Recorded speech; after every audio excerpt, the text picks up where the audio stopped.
It's great to be on Tresco today, and we're very privileged to be joined by Diana Mompoloki, and I'll let her introduce herself. Hello, I'm Diana Mompoloki. I'm the Estate Director on Tresco Estate Partnership, so I'm responsible for all the back of house things. So the waste, the water, the sewage, the engineering, the services department, the team that does the electricians, our property, our major projects, our boating, transport, all of those kinds of things. Yeah. So the bits where I don't have to talk to anybody. The behind the scenes, but very important things. And the farm and the land management. Wow. So on this trip, we've been thinking about sustainability and how small islands really focus attention on what we have to do to change the way we manage our systems to become more sustainable. And Tresco, I know, is famous for this waste plant. So can you tell us more about what you're doing to manage sustainability on Tresco? Right, so we have lots of things that we do to manage sustainability, but waste is a really big part of our issue, and it sounds very virtuous to talk about sustainable waste, but actually it's much more an economic driver than a sustainability driver as much as anything. Not that we don't want to be sustainable, but waste from islands is notoriously expensive. So the council charges commercial businesses like ours about £480 a tonne to get rid of our commercial waste. That is very expensive. On the mainland, it might be £60 to £100 a tonne. So that makes our economics much more pointier than it would be on the mainland. So you have to think about ways whereby you can reduce, reuse, recycle as much as you possibly can. So it starts with our supply chain. So it starts with, if you go into the shop, you won't find very many plastics. And that's because we only have glass bottles for all of our produce, and other than milk, which is a lot more difficult. And that's so that we can reuse. We can reuse glass on the island, so that's what we do. So if we start with that, so there are different waste fractions. So we look in detail at each waste fraction, and we work out what we can actually do to segregate them. And we segregate them at source. So they're segregated in the cottages and in our residence homes, in that everybody has a bin which is separated into 4 bits. Bottles are metal, cardboard, food waste, and general waste. And then things like metal, electrical appliances we collect separately. So we segregate at source. They then go into shared bins across the island. We've got 52 bring-to sites on island where they go into segregated bigger bins, and then from there they're collected and come to this site to be dealt with. We start with this machine, which is our glass crusher. About 11 to 12% of our waste fraction is glass, and we crush the glass and we use it on the island for non-weight bearing concrete. So we use it as an aggregate. It's not sharp, it's crushed, so it's not sharp. So we use it as an aggregate. So you can see here, this floor, probably 20, 30, 40% of it is glass aggregate. That saves us money because we're not trying to get rid of the glass, but it also saves us money because we don't have to bring in aggregate very expensively from the mainland to use here. So everything is about what we can do to cut costs. So that's our glass crushing. Next is cardboard, and we have the highest quality grade cardboard. We have a lot of cardboard, not just because of internet shopping, but because everything has to be marine shipped. That means it's all wrapped in as much cardboard and as much plastic as you've ever seen in your life. So we segregate our clean cardboard, and it all goes to be recycled on the mainland.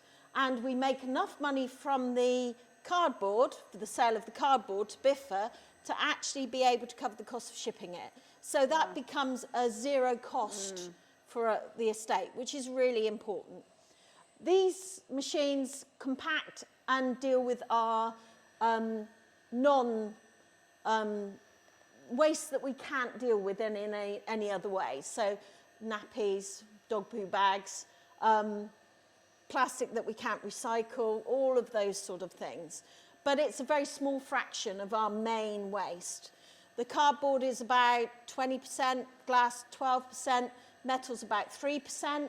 So these deal with our cardboard, and you'll see them stacked up and wrapped, ready for shipping back to the mainland. Here we collect paint, so that all goes back to be dealt with commercially on the mainland.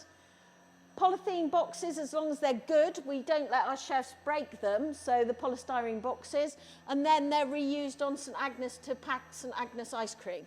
So whatever we can do to reuse, we always do. We are looking at the moment at finding a machine that will recycle these. So they break them down and recycle, but we don't have enough just on our island. It has to be an all-island solution. Down here, we have our metal crusher and our metal bins. We segregate our metal, not between steel and aluminium, that goes in together, and we crush it and we send it away. But any expensive metals like lead and copper, we segregate out and sell separately because we make quite good money out of those. So metal's about 3% of our waste. Then we come to food. Food is about 25 to 30% of our waste, both from a household level and at a commercial level. This machine is a biodigester, so it's heated to about 72 degrees and a bit higher and a bit lower depending on the schedule. And it uses enzymes and bacteria to break down food waste. That goes through the machine in 24 to 48 hours and comes out the end as what would look like soil to you or me, or compost. And then we can use that. It's very rich, but so we mix it with other things and let it break down a bit more. But it loses about 90% of its size, its volume. So we fill a 1 ton bag every 10 days at the height of summer and every 70 days when it's just our resident population or we're in lockdown. And this machine then will save us huge amounts of money, because if I'm paying £480 a tonne to get rid of waste, if I can get 24 to 30% of my waste fraction out of that waste, that really helps. So that actually I only send from the whole island, both commercial and residential, less than 100 tonnes of waste to St Mary's to be dealt with, and that goes then onto the waste to energy plant at St Denis. So none of our waste goes to landfill. Amazing. And we have lots of ways, and the boys are very innovative about finding new ways to deal with waste. So all our waste oil goes for biofuel on the mainland. All our waste engine oil goes to heat the engineering shed. They have a extractor and they cook it there. So basically we spend all our time looking for the most cost-effective ways to get rid of our waste with the least impact on landfill and the mainland. And there's many lessons there. So although it's economically driven because the high cost of the waste has really forced innovation, all the innovation that you've enacted could be done on, shared much more broadly. If you think that our population fluctuates from about 150 to 1,000 in a year. So at the peak, we've got 1,000, the rest of the time, 150. So everything we do is based around that population, but that population is a small village in Cornwall. So a small village in Cornwall could do exactly the same that we do. And there's no reason that that couldn't be achieved. And then you're reducing the amount of waste you're sending to landfill to potentially zero. Nothing. We have it nothing would be a going huge to landfill. step forward if everybody was doing this. So it's about being able to think about every part of your waste streams, each part of your journey, and think, how do I deal with that piece of waste? So we send back, you see these blue pallets and red pallets, they go back to the mainland, and we send over 2,000 a year back to the mainland. And we get £1 each for them, so it's all right. It covers, the people we give it to cover the cost of the shipping. So it's about reusing everything that we do.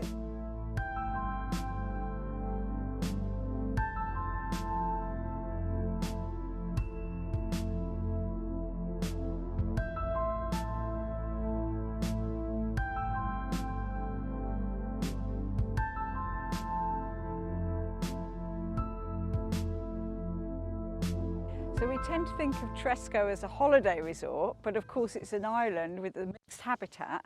How does the estate manage the habitat here? Well, we're a very complex place. So we're 260 hectares.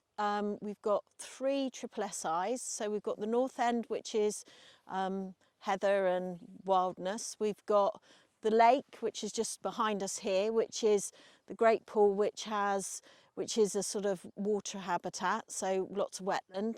And then we have the south, which looks like you're in Greece, but is important for lowland heath. So we also have listed gardens, so we've got grade 1 listed gardens. We've also got the Abbey, which is grade 2 listed, and we've got tons of scheduled monuments and listed buildings, which means that probably half of our land is segregated off into those areas, and we don't graze. We manage the SSSIs, but we don't graze them, and that's because actually the cattle would probably damage them, and we can clear them using the staff that we've got rather than using the cattle. Then we have probably 120 hectares, which is pure grassland, which we graze cattle on, which you can see a lot of here. We use these basically as land management tools. They're never going to make us any money, but they are very important for land management. They are only grass fed, we don't feed any supplements, and we have a Limousin Devon cross herd at the moment.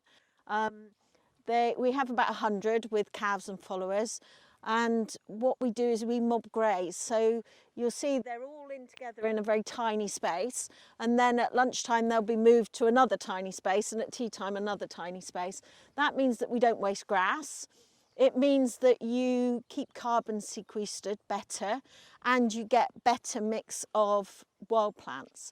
And that's important for us because the Isles of Scilly has some very rare wild plants, small, and you'll never notice them, but they are there and they're very important.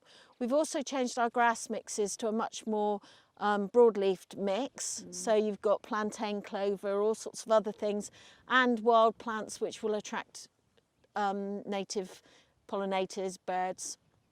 We'll also be planting in the next week or two a wildflower meadow, and we'll be planting sort of seed crops for birds which will connect our wild areas together. So strips of mix with sunflowers and alfalfa and all sorts of different things which will then give the birds feed all through the winter. So we have to have a mixture of things. So we need to make the place look beautiful because people come to be in a beautiful environment, but we have a legacy that we need to pass on. The island's been in it's the ownership of the Dorian Smith family for 200 years. It'll be hopefully in their ownership for another 200 years, but it means that we can manage it holistically in a way that you can't on the other islands. So we can try things that necessarily you can't try on the other islands, like this mob grazing, which is part of the regenerative agriculture movement. So what we're doing at the moment is baselining our carbon use. We're a very carbon intensive community because we rely on electricity for all our energy. We also rely on transport from the mainland, and we have a helicopter, which is the least green version of anything. But what we can do is be as carbon careful as we possibly can, and we can offset the carbon that we create or we use when we travel to and from the island. So what we're looking at is we're doing a baseline survey at the moment to work out what our carbon position is, and then over the next few months we'll be developing a carbon roadmap to get to carbon neutrality or negativity in 2028. So we've already started down that journey. Our electricity tariffs are all green. We're moving towards electrical powered vehicles.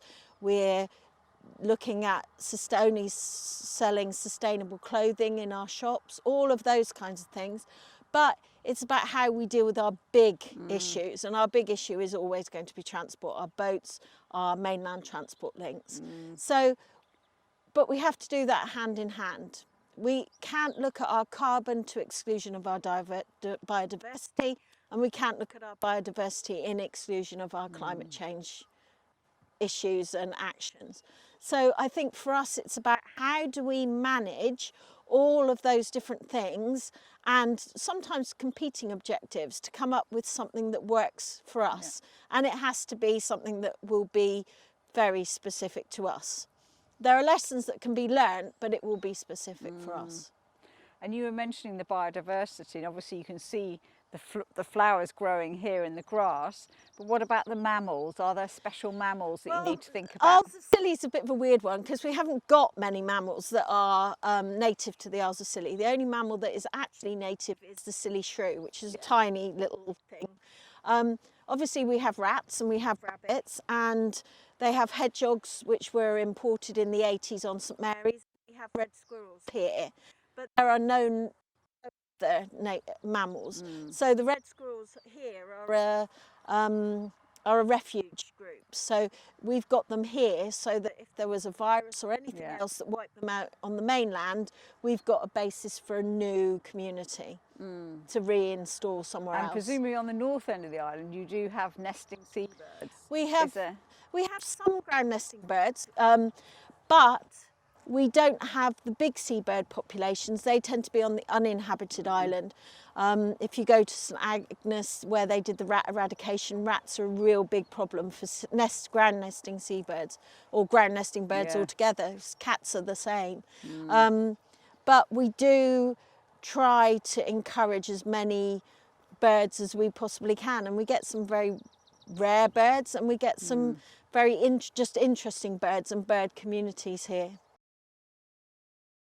The estate long ago took a policy that it would be high value but very low volume tourism, because the reason people come to the Isles of Scilly and specifically to Tresco is so that they have space, they can be private, they can feel like they've escaped everything, and that means that you don't want 20,000 people on your beach.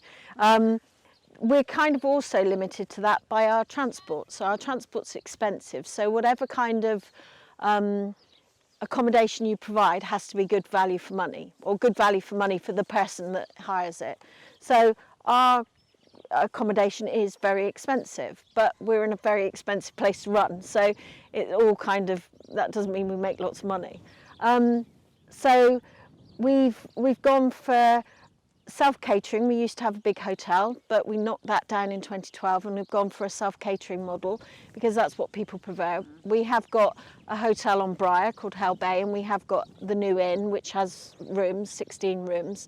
But largely people want to come and be a family and be allowed to be by themselves, doing their own thing, on a beach with only 20 other people, not 1,000 other people. So the island has a permanent population of about 150. It has a seasonal staff addition of about 100 extra that come in for part of the season. So it might be for 8 months, it might be for 2 months, but they'll come in and out. And then we have about 650 beds. So, but at the moment, all our cottages are full, but we've only got about 230 people on island, and that's because the rules about sharing households and things like that. So you can have every cottage full, but not every bed full, and that has an impact especially on tourism. So the shift on transport rather. So the shift to self-catering has had a negative effect on transport. And that's always what you've got to be thinking about, is the balance. So how do you extend your season to support the transport sectors? Because we all want to be able to get on and off, but that means that the transport has to be viable. So we have an offer of several restaurants, we have an offer of spa facilities and all the things that people want on a holiday, but we try to do it quite low key so people don't feel organised. They feel like it's still a community, not a resort. And for us who live here permanently, it's really important that it's a community, not a resort, because otherwise it'd be really weird. It'd be like living in Disneyland, and nobody would want to live in Disneyland all the time. So it's very important to us. So we have our community centre, we have our church, we have our school, and the school is both for ourselves and for Briar. So part of our management of our resources, which includes staff, is encouraging families to move here and locate here and work here, so that we have children, and we also have pensioners, so we have people who've retired from working on the estate but still live here, and they live here rent-free, and they live here till they die. And that's also really important, because you can't, to be a community, you have to have all parts of the age groups. You have to have everybody here, and you have to be, people have to feel that it's a proper place. Yeah, and hence you need enough people with children to keep the school Yeah, going and so we do plan. So the first question is, oh, have you got any children? But not in a bad way, not like most HR people might ask that. For us, it's like, oh, you've got 2 children, that's really good. How old are they? Let me check where they're going to be in their school year. So, because St Agnes has gone down to 1 child in its school, and nobody wants to be the one kid in the school.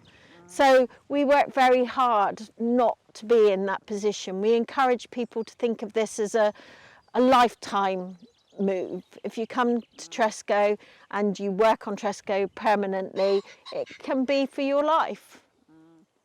It's a wonderful place to be. Yeah, and it's a great place to be. And we have our shop, and we have all the things that make a place a functioning place. We have the pub, and we have, you know, clubs, all sorts of things going on. So that makes us, I think, quite different in that on the mainland, if we were a holiday park, say, I don't know, in Newquay, you wouldn't have all of that going on. But because we're a community and everybody lives here permanently, it's really important. You all rub along, you work together, and we are very diverse as a community.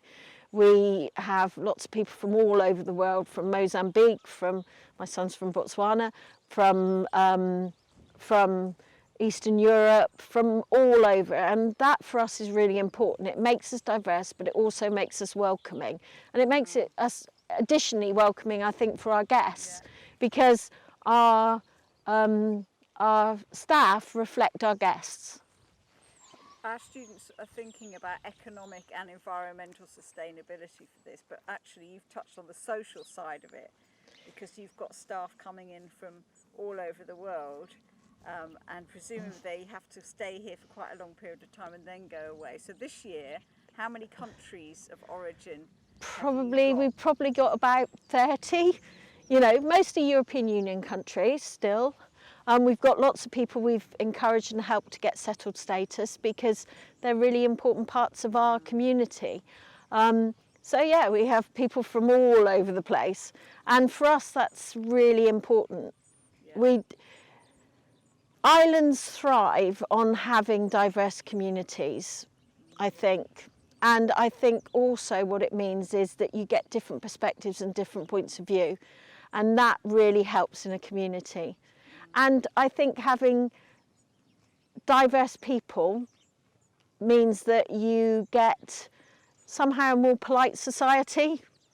You have to be a bit more politer if you live with the same 150 people all the time. You can't really have a big falling out. Well, you could, but it probably would fester and be unpleasant for quite a long time. So we try to make sure everybody rubs along, and we try to make sure that people understand that we won't accept intolerance in any shape or form. If you're homophobic, you won't find a place here. If you're racist, you won't find a place here. If you're xenophobic, you won't find a place here.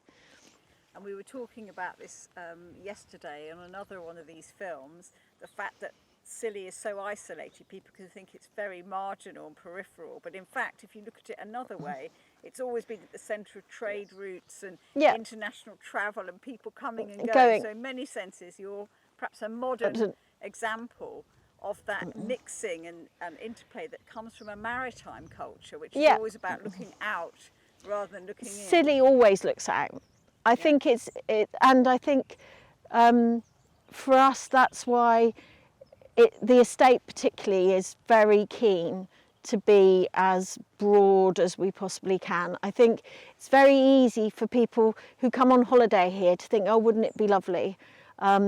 You know, everybody will be like me. Well, it's not going to be like that. And we're very proud that we're not like that, to be honest. It's not necessarily what people expect. No, not at all. They wouldn't think that's what they'd find, so. Yeah. Final question is about sort of looking forward. So you were saying how the family have looked after it 5 generations already. 5 generations hence, what kind of future trends do you think are going to impact on this community, not least of course climate change? Climate change is obviously a biggie for us, so obviously we're doing what we can personally or collectively to deal with it, and we don't want to be part of the problem, we want to be part of the solution, and we are a very good place to trial things, you know, be it environmental schemes or projects or new technologies. That's a really obvious place for us to be trialled, because you can kind of measure things. Everything has to come in, everything has to go out. I think also for us, it's about, tourism is always going to be the dominant part of our economy, inevitably. But I think it's also about how do we harness new technology so that people may not physically have to come here to be able to benefit and look at it.